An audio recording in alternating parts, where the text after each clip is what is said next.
Aujourd'hui, on a deux services dans l'association. On a un service accompagnement qui va accompagner toutes les situations préoccupantes, les situations de violence qui sont faites aux femmes. On a des travailleurs et des travailleuses sociales qui vont répondre au téléphone, qui vont évaluer les situations, qui vont proposer donc aux professionnels en première ligne, du médical, du social et du juridique, un accompagnement pour faciliter le parcours de sortie des violences qui est semé d'embûches.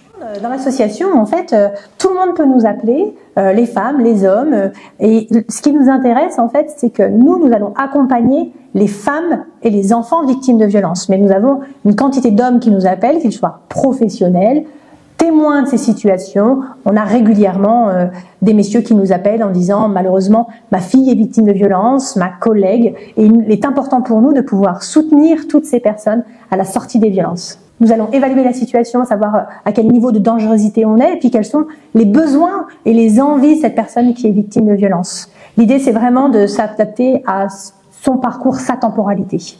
En particulier dans les zones rurales, il y a 30% de la population qui est concernée, avec 50% de féminicides.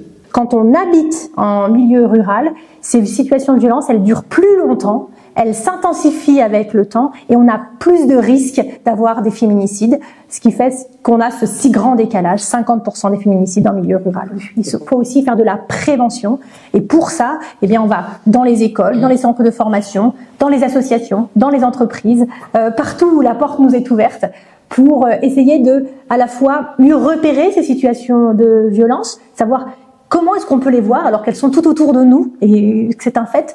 On ne sait pas toujours comment les voir, et puis savoir qu'est-ce qu'on peut dire, qu'est-ce qu'on peut faire quand on est face à une situation de violence. Notre club a décidé cette année de soutenir l'association Solidarité Femmes Beaujolais pour répondre à notre devise qui est servir d'abord. Ce qui est important pour nous et pour moi, c'est effectivement de soutenir des associations locales qui œuvrent pour la société, et notamment les violences intrafamiliales sont quelque chose qui sont un réel fléau dans notre société. Et notre club a décidé cette année de soutenir Solidarité Femmes Beaujolais parce qu'avec Mandana, il y a vraiment eu un déclic. Il y a quelque chose qui s'est passé. Elle m'a permis de comprendre réellement ce qu'étaient les violences intrafamiliales.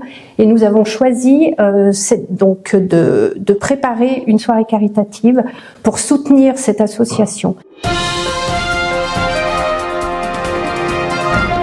Aujourd'hui, notre projet 2024, c'est d'ouvrir une maison Solidarité Femmes Beaujolais en plein cœur du Beaujolais vert pour accueillir des places d'hébergement d'urgence des femmes et des enfants qui ont besoin de quitter leur domicile, mais qui malheureusement, pour se mettre en sécurité, et qui malheureusement n'ont pas toujours la possibilité, que ce soit financière, mais que ce soit aussi organisationnelle ou aussi d'autres facteurs, elles n'ont pas toujours la possibilité de prendre directement un logement à leur nom. Oui, effectivement, nous sommes plusieurs clubs à organiser un événement qui va permettre de collecter des fonds qui, j'espère, viendront en soutien à l'association. Cette soirée que nous organisons avec le soutien donc des clubs de Lyon Parc, Lyon Pardieu, Champagne au Mont d'Or, Paris Champs-Élysées. Alors, cette soirée aura lieu le 7 mars 2024. Nous allons organiser donc à la Chapelle de la Trinité une soirée qui sera animée par deux artistes, une chanteuse et son pianiste, ainsi qu'une artiste peintre qui peindra en live. Nous aurons un repas avec un menu signé de Tabata May. Et cette soirée va se terminer par une vente aux enchères avec des lots prestigieux.